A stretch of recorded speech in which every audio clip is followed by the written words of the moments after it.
and thanks very much to Plaid Cymru for raising these important issues, because I do believe there is a lot of cross-party consensus on these particular issues. And I'm very pleased to support the amendment in the name of Julie James, which does call on the Welsh Government to consider abolishing priority need and also to move towards a comprehensive approach to ending homelessness, which includes a housing first policy.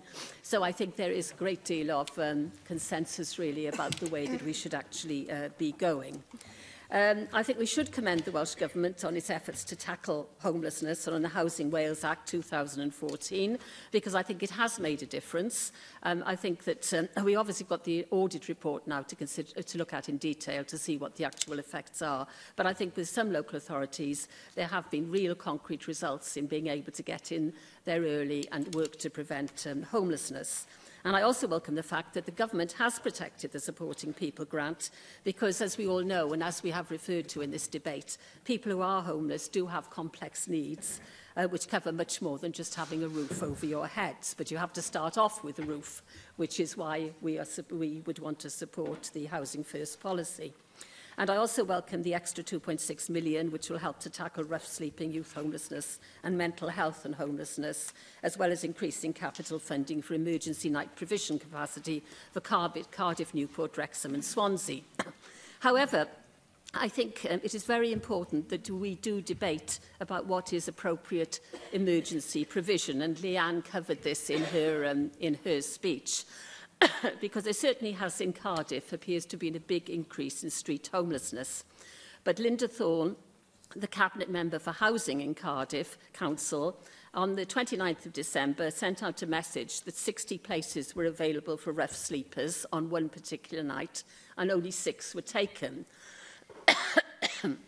So I think that what this does illustrate is the reasons why many people who are sleeping rough do feel unable to take up places in shelters and in emergency accommodation because of fears of substance misuse. I think Leanne mentioned the issues about animals, whether you're with a partner, what sort of accommodation is offered.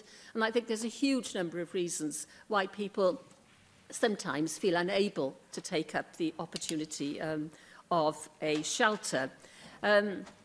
So I really think that we do need a debate on how we provide appropriate accommodation for all those people who are on the street.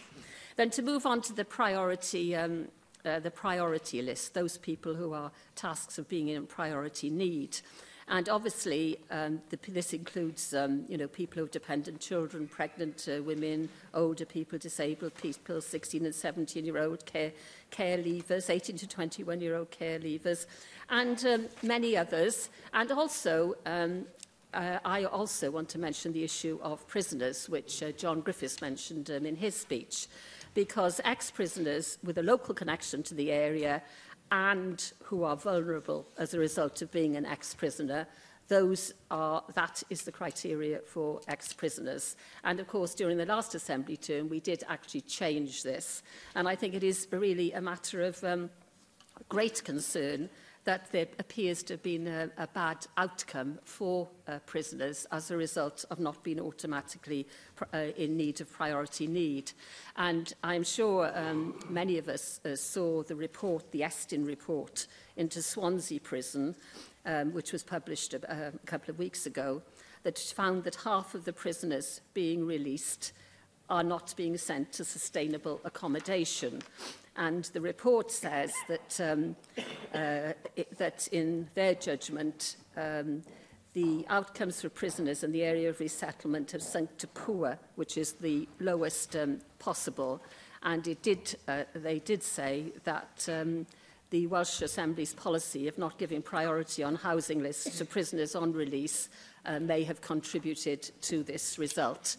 So I think it's really important that we do look again at the issue of prisoners. I don't know if the government has got any research that it has done itself, which shows that efforts to rehouse prisoners, although they're not a priority in the way they were, has resulted in some success. But certainly the evidence appears to be that this has not been it has not been a successful change in policy. So I would ask the government if it would look at that again, and I think that we should move to a situation of where we're looking for housing first, and that we should not have priority categories anymore.